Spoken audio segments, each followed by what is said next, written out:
Buenas tardes a todos y todas. Ahora con ustedes va a dejar Adela del foro virtual que hacemos cada viernes, hoy y antes. Gracias, Adela. Bueno, buenas tardes a todos y a todas los que nos sintonizan en esta tarde. Como ya sabían, nosotros hemos estado haciendo como IPM foros en inglés, hablando de diferentes temáticas, con diferentes participantes también alrededor del mundo. Y ahora queremos aperturar o dar la inauguración a estos foros en español y enfocándonos en Latinoamérica y el Caribe, porque nos importa mucho también poder tratar los temas que nos están afectando a nosotros y a nosotras como región latinoamericana y caribeña también. Este día voy a compartirles un poco del siguiente tema que se llama Desafíos y soluciones multidimensionales en Latinoamérica y el Caribe en el contexto de COVID-19. Y este sé que es un tema muy amplio que quizás no vaya a alcanzar a cubrir, tampoco es la intención, digamos, exponer este tema de una manera académica completamente, sino también trabajando un poco desde la experiencia de nuestros proyectos contraparte y también desde los desafíos que se han venido anunciando en diferentes reportes de universidades, de periódicos, de académicos individuales, etcétera, ¿verdad? Pero también tiene la intención de dar introducción a todas las temáticas que vamos a ir abordando viernes con viernes a partir de en el futuro, donde también vamos a tener participando no solamente a personas del equipo, del staff de IPM, sino también proyectos, ¿verdad? Los representantes, los coordinadores, participantes de los mismos proyectos o comunidades que se han visto definitivamente afectados y afectadas por la situación que estamos experimentando, que es la pandemia del COVID-19 y otras situaciones aparte de eso también. Bueno, entonces para dar inicio a la presentación, me gustaría introducirles un poco acerca de lo que voy a hablar y darles un panorama amplio sobre lo que se va a tratar en este foro.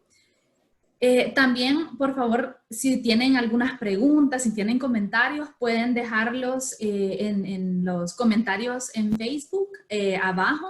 Y nosotros al finalizar la presentación vamos a dar la oportunidad para leer esos comentarios y tener una pequeña discusión si el tiempo lo permite y si hay preguntas o comentarios también. Bueno, entonces la introducción es justamente, bueno, este espacio, ¿verdad?, que estamos teniendo para dar quizás como un poco de los objetivos y lo que esperamos de esta presentación. Luego también voy a hablar un poco sobre el manejo del COVID-19 en la región, sobre todo en los países donde IPM está trabajando actualmente en Latinoamérica y el Caribe, que son El Salvador, Nicaragua, República Dominicana, Colombia y Brasil. Luego vamos a tratar un poco de todos los desafíos que estamos viviendo, también más cercanamente con los proyectos, que son, por ejemplo, la desigualdad y la pobreza, la inseguridad alimentaria, las carencias educativas, la violencia contra la mujer y la falta de ingresos económicos. Luego también vamos a tratar algunas posibles soluciones, también desde las áreas en las que nuestros proyectos están trabajando arduamente día con día, a pesar de las experiencias que ellos están teniendo, de dificultad definitivamente. Y estos pueden ser la organización comunitaria, los proyectos comunitarios en tiempo de COVID-19 y las acciones con visión integradora. Y luego vamos a ver un poco de las conclusiones de toda la presentación.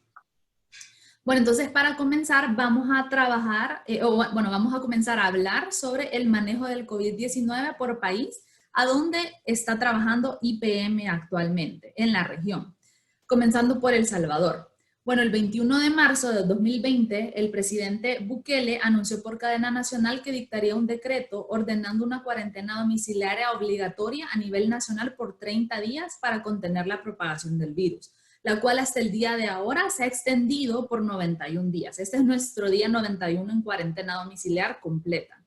El aeropuerto internacional ha permanecido cerrado desde el 17 de marzo, lo cual ha dejado varados aproximadamente 3.000 connacionales.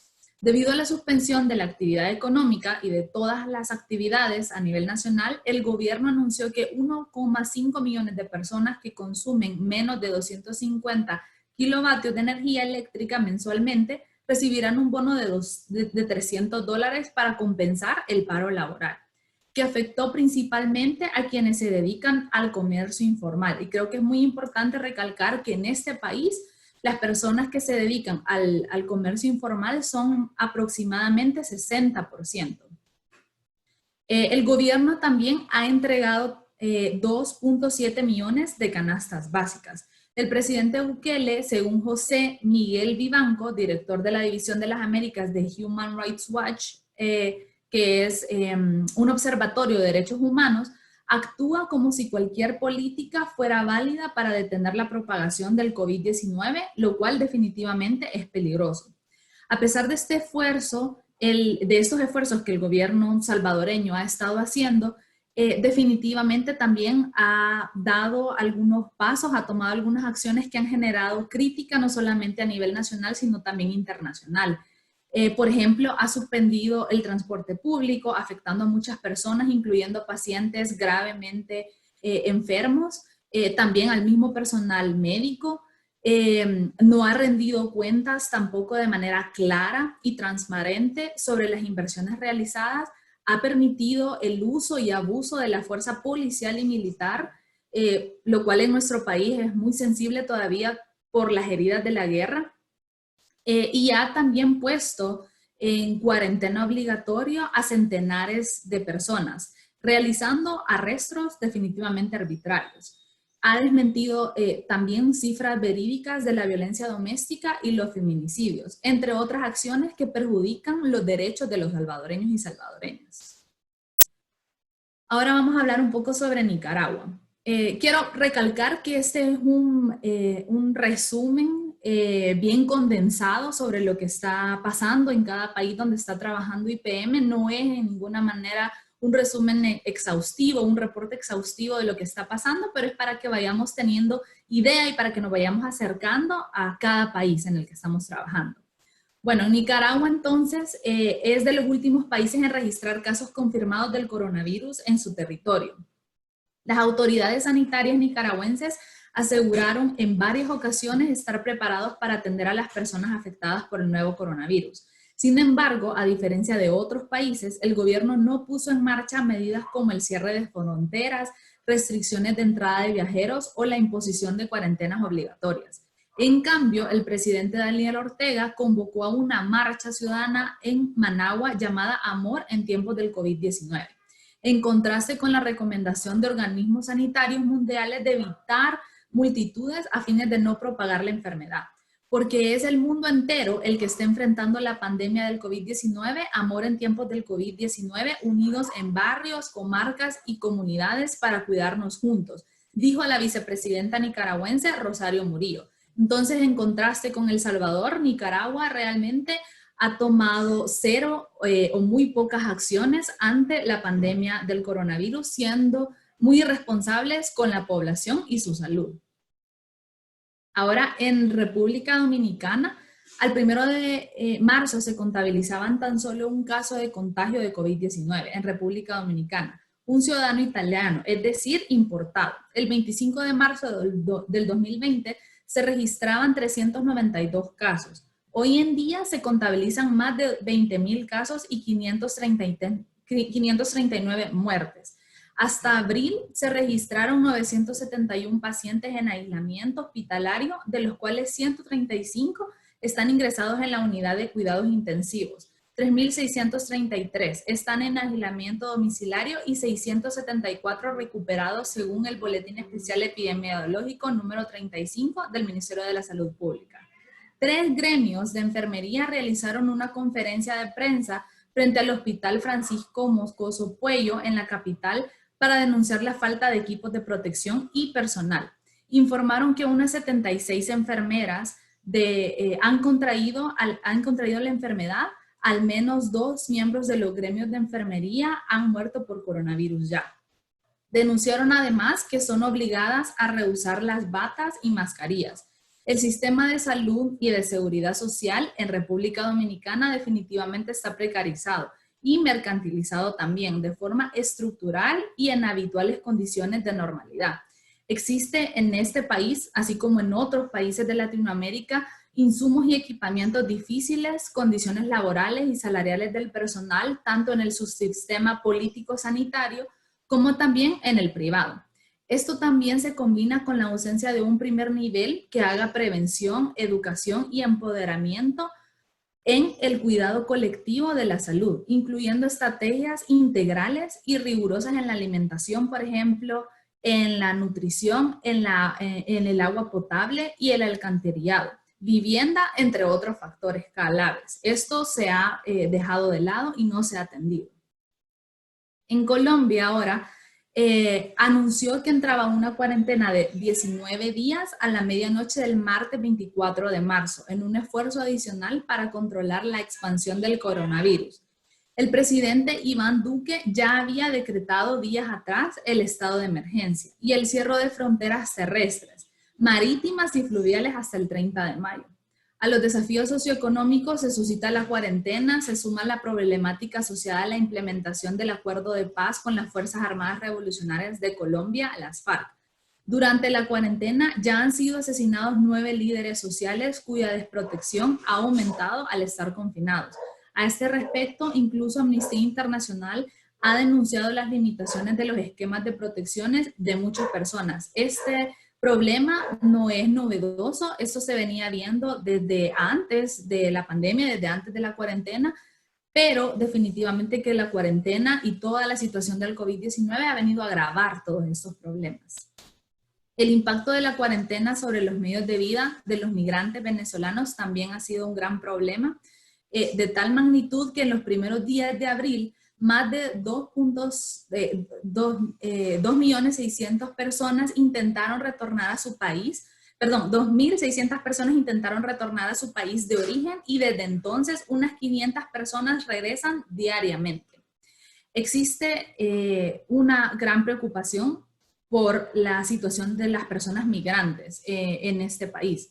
El presidente Duque apostó por una reforma llena también de exenciones a las empresas con las que intentaba que la economía se agilizara por medio de la inversión privada y la atracción de capitales, pero definitivamente descapitalizaba al Estado y limitaba su capacidad de acción a través de las políticas sociales.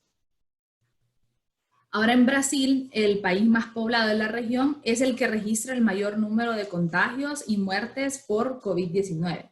El presidente Jair Bolsonaro, quien criticó la histeria en las reacciones mundiales frente a la pandemia, anunció el 19 de marzo el cierre de las fronteras terrestres de Brasil por un plazo de 15 días para todos sus vecinos. Hoy por hoy es la cuarta nación en el mundo con más casos, teniendo más de 36.000 muertes por la pandemia. Solamente en 24 horas en el pasado se registraron 1.473 muertes.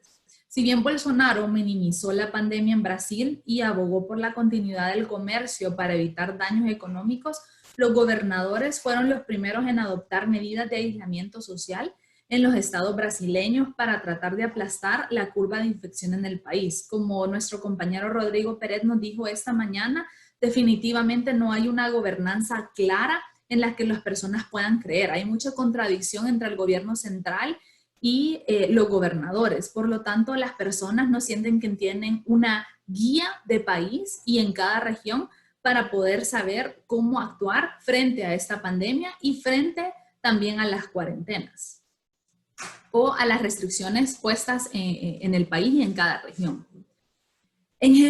Todos los gobiernos de Latinoamérica y todos los países han tomado diferentes acciones. Algunos han sobrereaccionado y otros han reaccionado muy mínimamente, pero tienen algo en común y esa es la campaña de Quédate en casa. Y lo que esta campaña invisibiliza muchas veces es que las personas no cuentan con una vivienda digna a donde quedarse, por lo tanto quedarse en casa es quedarse y vivir en la miseria. Y esto, como no solamente región, sino también mundialmente, genera muchos desafíos. Y esto nos lleva a hablar, por ejemplo, de la desigualdad y la pobreza, sobre todo que estamos viviendo aquí en Latinoamérica. El confinamiento en el que vive actualmente casi una tercera parte de la población mundial hace más evidente la desigualdad habitacional. Estar confinados en una casa con la nevera vacía no es lo mismo que estarlo en una casa con jardín y piscina o un piso de 110 metros cuadrados. Las medidas higiénicas recomendadas para contener la expansión del coronavirus resultan casi imposibles para muchas personas en Latinoamérica, donde más de 60 millones de personas viven en pobreza extrema, no teniendo acceso a agua potable ni a un lavamanos adecuado, lo cual han sido recomendaciones de grandes organizaciones de salud. La pobreza en la región podría crecer hasta alcanzar 210 millones de personas frente a los 185 millones actuales. Es decir, la crisis del coronavirus convertirá en pobres materiales a 25 millones de personas más en Latinoamérica, lo que sin duda incidirá en un aumento de la desigualdad en nuestra región, donde la desigualdad es ya de por sí un problema estructural. El coronavirus ha venido no solamente a traer nuevas problemáticas sociales, nuevos fenómenos, sino también ha venido a profundizar muchos de los que ya veníamos arrastrando por años y décadas como región latinoamericana. Otro de los desafíos es la inseguridad alimentaria. La inseguridad alimentaria se refiere no solo a la falta de acceso a alimentos saludables, sino también a tener acceso a alimentos ultraprocesados, los cuales son causantes de enfermedades como obesidad, diabetes y otras enfermedades no transmisibles. La pandemia está ya afectando a todo el sistema alimentario. Las restricciones a los desplazamientos dentro de los países y entre ellos puede obstaculizar los servicios de logística relacionados con los alimentos, perturbar toda la cadena de suministro de alimentos y afectar su disponibilidad. La seguridad alimentaria y nutricional es una variable fundamental para avanzar hacia el desarrollo económico y social y político en nuestra región. Con hambre no hay educación, ni ciencia, ni desarrollo, ni crecimiento, ni empleos. Cuando se producen más y mejores alimentos, mejora la calidad de vida, los indicadores macroeconómicos y los ingresos de la sociedad en su conjunto. Las devastadoras repercusiones del COVID-19 refuerzan la necesidad de inversiones que eviten futuros brotes de estas enfermedades infecciosas, reconociendo las interconexiones entre las personas, los animales, las plantas y su entorno compartido. Podemos llegar a entender que la salud no solamente tiene una dimensión o un elemento, sino que cuenta con varias de ellas. Y si tomamos en cuenta todos los elementos, entonces podemos ver la salud de una manera holística e integral, es decir, una salud que sea integradora para tomando en cuenta todos estos elementos que acabo de mencionar. Otro de los desafíos que tenemos profundizándose en la región latinoamericana son las carencias educativas. En América Latina y el Caribe, alrededor de 154 millones de niños y niñas, o sea, más del 95% de los matriculados, se encuentran temporalmente fuera de las escuelas cerradas a causa del COVID-19. Informó la UNICEF basándose en datos de la UNESCO del presente año, del 2020. Esto es preocupante específicamente por dos razones. En primer lugar, porque la curva del aprendizaje puede bajar. Puede que los niños y las niñas no aprendan lo que deberían en relación a su edad o etapa del desarrollo, principalmente porque no están siendo observados constante y continuamente por sus maestros y maestras en un salón como normalmente están acostumbrados, sino que ahora la educación pasa a manos de las madres y de los padres, y muchos de ellos algunas veces ausente o muchos de ellos algunas veces también sufriendo de violencia intrafamiliar, lo que afecta no solamente a nivel emocional, sino cognitivamente a los niños y las niñas. Además, aproximadamente el 90% de los centros educativos de primera infancia, primaria y secundaria en América Latina y el Caribe permanecerán cerrados en los próximos meses, y el porcentaje va creciendo rápidamente. Esta situación, que podría extenderse más allá de lo inicialmente planteado, aumentará el riesgo de abandono escolar definitivo, especialmente para los niños y niñas más vulnerables. Y eso significa seguir repitiendo el ciclo de desigualdad y pobreza en el que muchos y muchas familias se encuentran viviendo. Además, también hay algunas alternativas que se han encontrado, pero que también acarrean grandes problemas. Por ejemplo, en muchos países en la región han implementado estrategias que buscan minimizar las pérdidas de aprendizaje que busca minimizar las pérdidas del aprendizaje usando el aprendizaje a distancia, es decir, utilizando diferentes medios electrónicos. Esto es un problema porque en América Latina solamente un 64% de los estudiantes tienen computadora en sus hogares, ya no hablar de internet, para atender las tareas de las escuelas. Las brechas de acceso perjudican a aquellos estudiantes de menor nivel socioeconómico, definitivamente. Además, también en general y en particular en comunidades empobrecidas, los maestros y maestras ejercen otros labores que van más allá de sus funciones estrictamente educativas. Los maestros y las maestras también ayudan a identificar a niños con problemas de salud, nutrición o abuso y ayudan a alertar a las autoridades correspondientes diferentes fuentes que indican que la pandemia ha llevado a aumentos en la violencia intrafamiliar. En este contexto, los cierres de las escuelas son principalmente preocupantes, porque los maestros ya dejan de cumplir todos estos roles, aparte de ser educadores solamente. Por lo tanto, ya no pueden haber tantas denuncias de terceros, de las familias, cuando hay casos de violencia intrafamiliar, por ejemplo. Además, también una elevada proporción de estudiantes en América Latina, particularmente en contextos urbanos, asiste a las escuelas privadas. Esto podría indicar un aumento masivo para las plazas en el sector público. Y esto es preocupante porque las plazas adentro del sector público de por sí ya están bastante completas, ya están bastante llenas, hablando de toda la región, y hay mucha demanda y poca inversión de todos los gobiernos, poca inversión de todos los estados. Por ejemplo, no hay a veces en muchos salones de clases los suficientes maestros, los suficientes materiales. La amplitud del salón ya es un problema en muchas escuelas de la región, ahora con más demanda por algunas, digamos, situaciones o dificultades socioeconómicas de los niños y las niñas que sí tenían acceso a un colegio privado, por ejemplo, que ahora podrían pasar a un sistema educativo público. Esta demanda no estaría cubierta o el sistema público no estaría listo para cubrirla adecuadamente. Además, también tenemos otro gran problema en la región con la cuarentena específicamente, y esta es la violencia contra la mujer. La pandemia del COVID-19 puso a la mayor parte de la humanidad en confinamiento obligatorio, dejando a las víctimas de violencia doméstica en condiciones de mayor vulnerabilidad, con muchos menos recursos disponibles. Los movimientos de este incremento de violencia contra la mujer que recorre Latinoamérica se adjudican al confinamiento de las personas como medida de protección contra la pandemia, pero se relaciona directamente al alcoholismo de hombres, a la frustración económica y a la incertidumbre laboral. Dos aspectos más a considerar son la reducción de la actividad económica, que afecta en primera instancia a los trabajadores informales y al mismo tiempo induce a una mayor migración irregular de las mujeres y las niñas, generando con ello mayores riesgos de protección asociados como la trata. Esto tiene la cuarentena definitivamente también afecta a una de las poblaciones que ya en el pasado era bastante vulnerable, y ahora también se profundiza esta vulnerabilidad.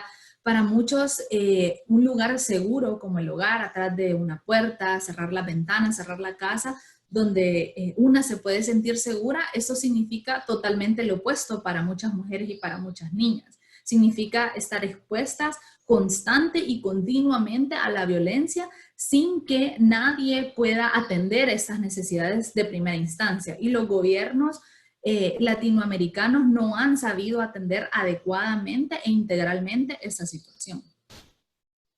Otro gran desafío que tenemos como región son la falta de ingresos económicos.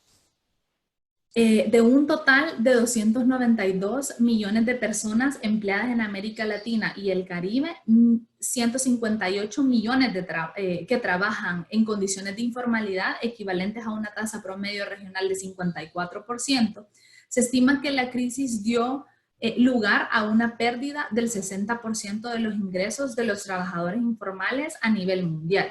En América Latina y el Caribe, esta pérdida de ingresos fue mayor y llega ahora al 80%. Esto traerá como consecuencia un aumento de de la tasa de pobreza relativa, que según las nuevas estimaciones de la OIT en esta región podrían estar aumentando del 36% de los trabajadores informales antes de la crisis del coronavirus a 90%, un incremento de 54 puntos porcentuales. Definitivamente todos estos desafíos son grandes y hay que verlos cara a cara. Donald Trump dijo en una de sus frases célebres que uno siempre se tiene que enfocar en la solución y no en el problema. Pero personalmente para mí, e irónicamente también eso representa un problema, porque si no vemos el problema, no nos estamos enfocando en los actores de este problema. No podemos ver los diferentes elementos que están en juego. No podemos ver ni estar conscientes de quiénes son los grandes opresores y quiénes son los oprimidos. No nos ayudan a identificar realmente esta frase, ¿verdad? O esta idea o pensamiento, quiénes realmente están actuando como responsables de todos estos desafíos y problemáticas sociales que estamos enfrentando actualmente. Si nos enfocamos solamente en las soluciones, también nosotros como ciudadanos, los proyectos, por ejemplo, también comunitarios y las grandes organizaciones pueden sentirse responsables en su totalidad de la solución de estos problemas. Sin embargo, no es así. Esta es una falacia porque también los estados tienen la responsabilidad de atender integralmente el cuidado de los ciudadanos en todos los desafíos y en todas las áreas de la vida humana. Sin embargo, también es necesario recalcar que a pesar de que no tenemos completa responsabilidad de los desafíos y problemas sociales que están pasando en nuestra región, también hemos tomado acciones que definitivamente han logrado minimizar algunos daños o han logrado minimizar que estos problemas sigan avanzando o haciéndose más grandes, por ejemplo. Y esta es la gran labor que realizan nuestros proyectos Contraparte en cada uno de los países donde IPM está trabajando. Y en diferentes países, en diferentes zonas, han presentado diferentes soluciones para diferentes problemas o diferentes soluciones para el mismo problema.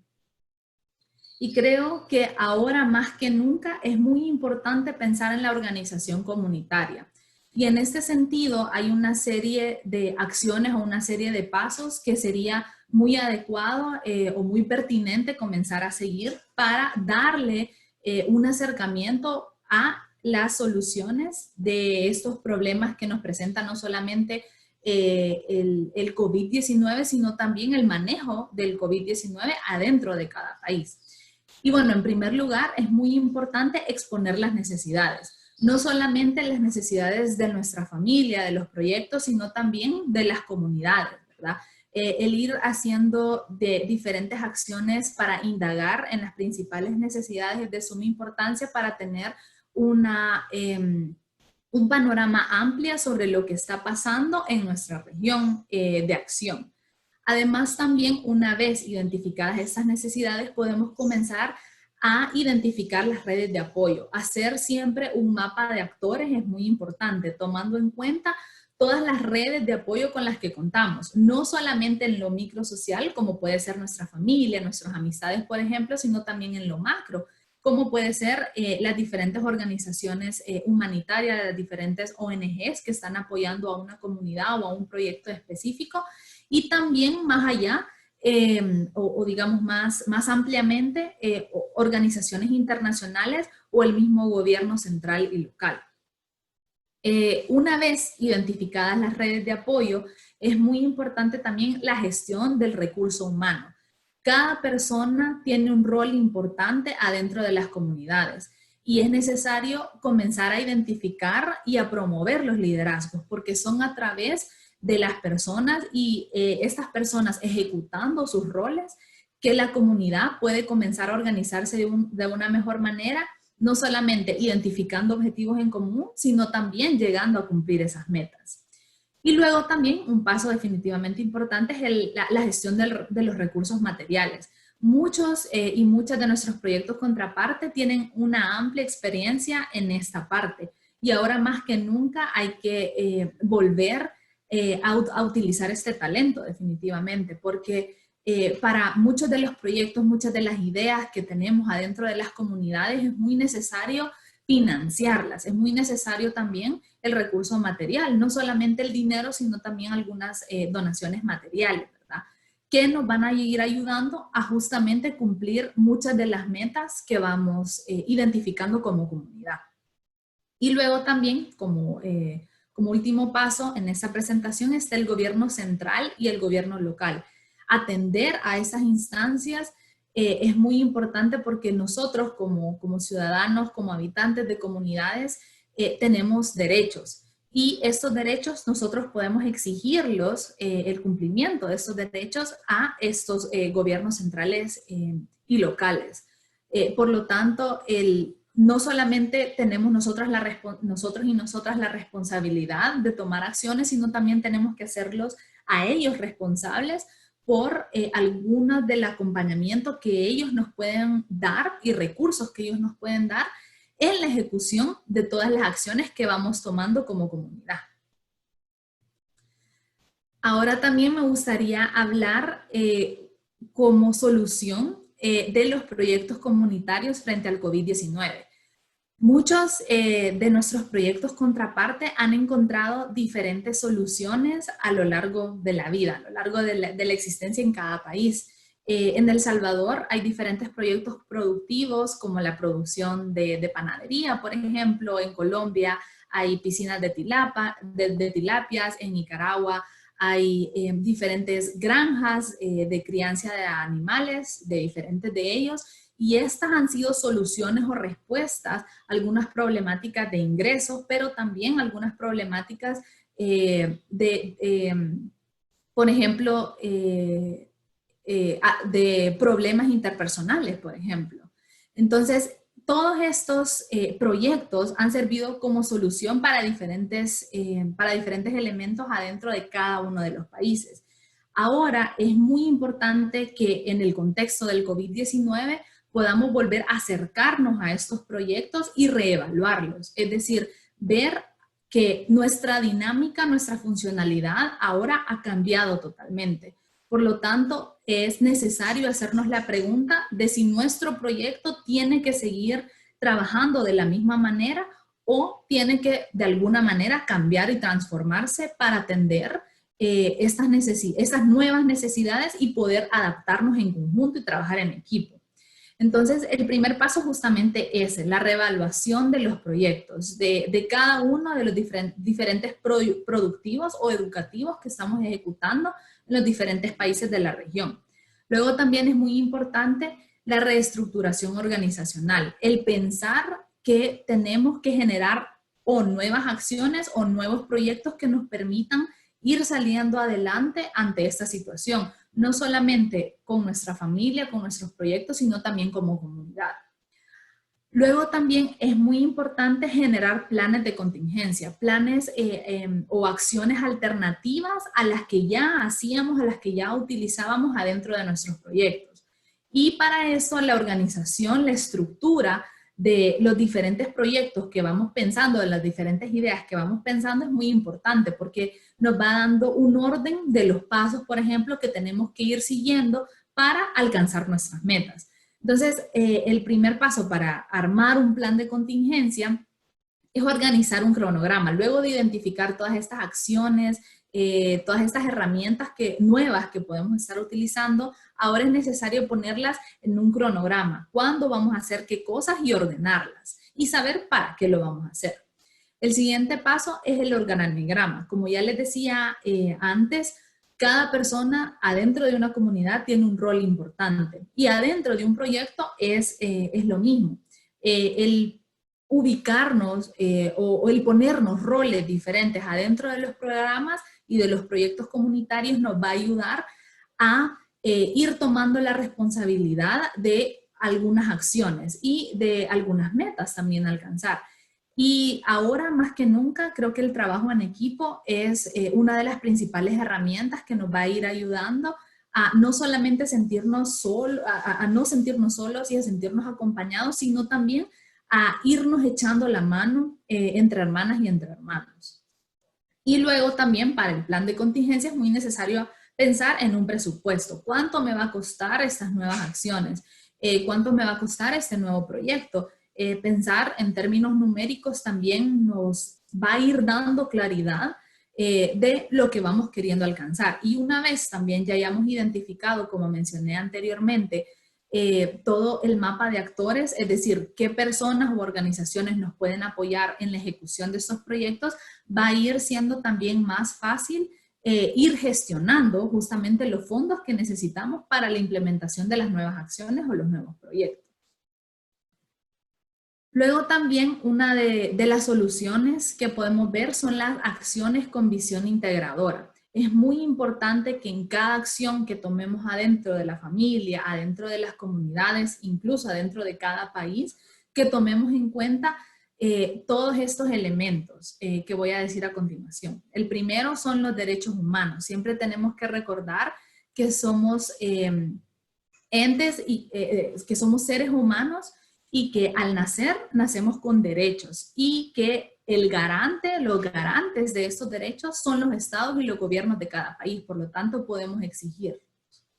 También la equidad de género. Ya en diferentes discusiones hemos visto que esta pandemia afecta no solamente a los más vulnerables antes de la pandemia, sino también que la vulnerabilidad se ha profundizado en estas poblaciones también.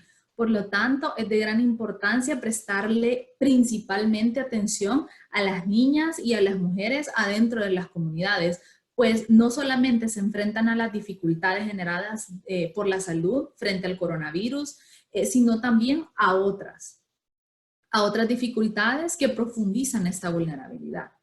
Luego también hay que tomar en cuenta la inclusión. Hay muchos grupos, muchas poblaciones que han sido marginadas y ahora creo que es momento de comenzarlas a incluir, de comenzarlas a dar un papel y un rol importante en la sociedad para ir construyendo en conjunto y ir trabajando en equipo, como ya mencionaba anteriormente.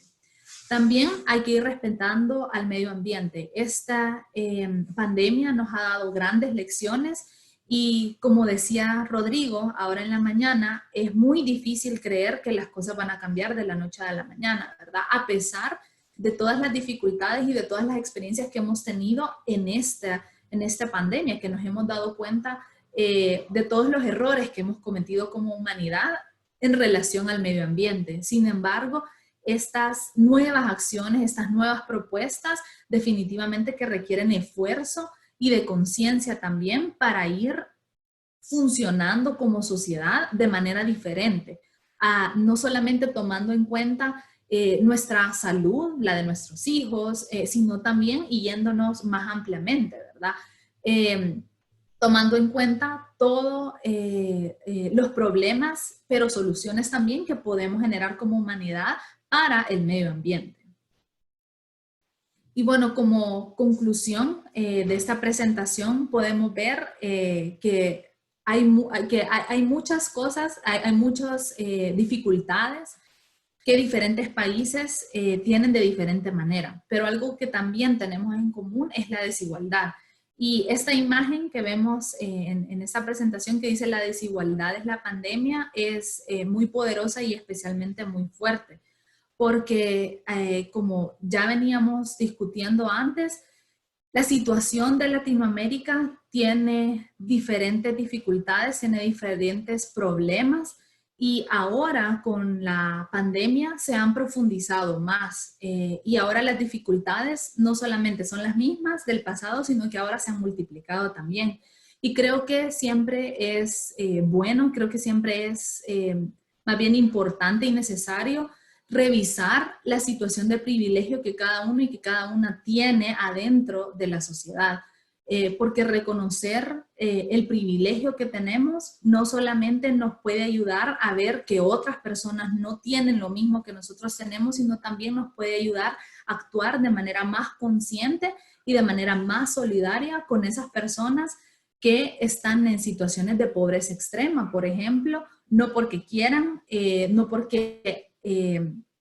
porque su deseo es estar en esas situaciones, sino porque el sistema y la estructura de nuestros gobiernos en toda la región, y me atrevería a decir que a nivel mundial también lo es así, ha generado esta desigualdad de oportunidades y esta desigualdad social. Sin embargo, con cada una de las acciones, sin importar qué tan pequeña o grande parezca, que realizan todos nuestros proyectos contraparte, están contribuyendo justamente a nivelar un poco la balanza, a que esta desigualdad deje de tener raíces tan profundas, y estas acciones también adentro de las comunidades, adentro de las personas, empoderan, y las personas se van dando cuenta que tienen justamente el poder de cambiar muchas de las situaciones que están viviendo. Y no solamente cambiarlas con sus propias manos, sino cambiarlas cambiar las situaciones al lado de diferentes actores en la sociedad, no solamente mujeres y hombres, sino también niñez, adultos mayores, etcétera. Entonces creo que en estos momentos el estar unidos más que nunca es una de las grandes soluciones que podemos ir proponiendo para todas las problemáticas sociales que estamos experimentando como sociedad latinoamericana. Y hacerlo también exigiendo nuestros derechos a los entes nacionales e internacionales que deberían garantizarlos. Y bueno, para finalizar, quisiera terminar con una frase que es de Bell Hooks, que es una mujer de descendencia afroamericana que es feminista y muy solidaria. Y la frase dice así: la solidaridad no es lo mismo que el apoyo. Para experimentar la solidaridad debemos tener una comunidad de intereses, creencias y objetivos compartidos en torno a los cuales unirnos. El apoyo puede ser ocasional, se puede dar fácilmente e igual de fácil retirarse. La solidaridad requiere, en cambio, un compromiso sostenido y continuo. Y creo que un ejemplo o varios ejemplos de esta frase los tenemos adentro de los proyectos comunitarios, adentro de nuestros proyectos contraparte de IPM, porque son ellas y ellos quienes se comprometen con su proyecto, con su comunidad y en muchas veces más ampliamente con la población del área de donde viven, para ir alcanzando objetivos en comunes, que puede ser la promoción de la salud, la promoción de la educación, los proyectos productivos y más, para atender las poblaciones más vulnerables, como lo son la niñez, la juventud, la mujer y la adultez mayor. Así que para mí, personalmente, ellos son un ejemplo de lo que tenemos que seguir haciendo y ejecutando este tipo de acciones para cada vez ir solidarizándonos más entre nosotros como humanidad y como diferentes países actores. Así que, bueno, eso sería todo en esa presentación. Muchas gracias. Me extendí un poco más de lo que creía, pero espero que todo haya quedado claro. Muchas gracias, Adela, para su presentación. Era muy interesante e importante también.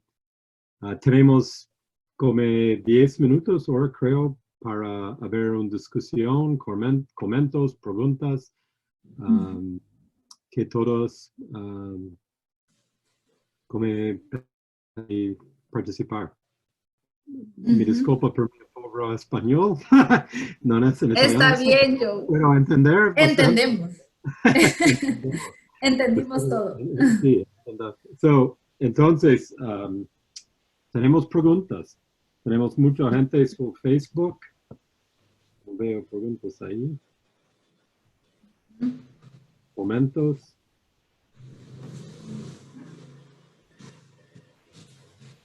Puede escribir su Facebook y yo puedo hacerla, no traducir, pero dear Sí. Adela.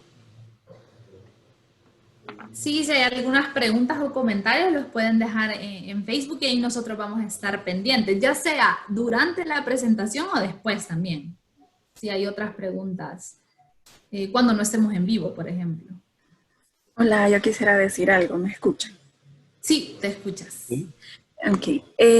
Bueno, yo nada más felicitarte por tu presentación, realmente muy útil las herramientas que has brindado.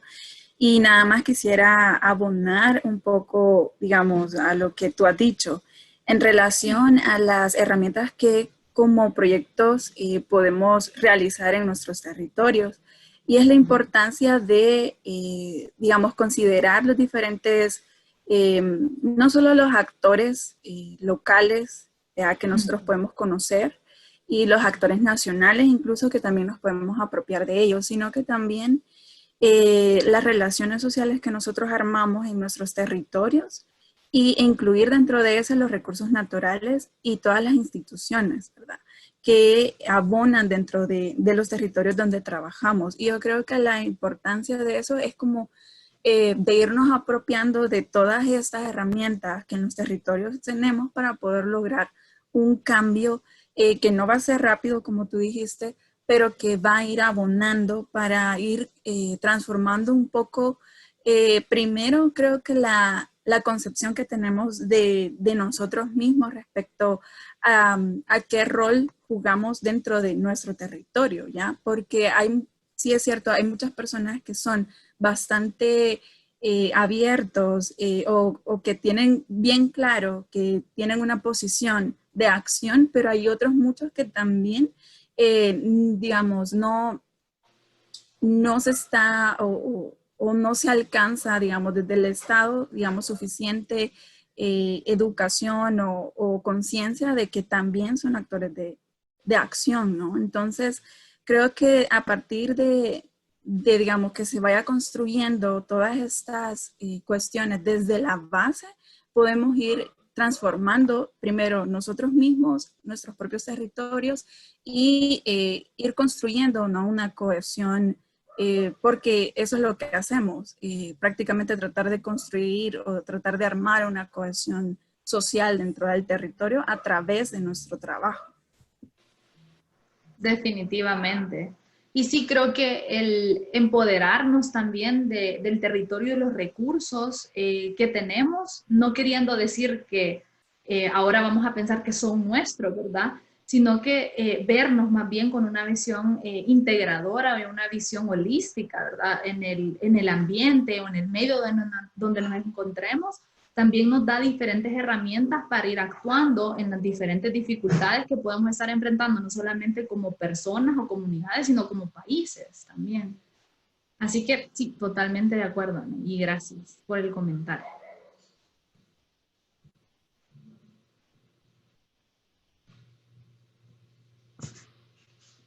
Y bueno, creo que si no hay ningún otro comentario o ninguna otra pregunta, me gustaría darle las gracias en primer lugar por atender a esta inauguración de los foros virtuales en español.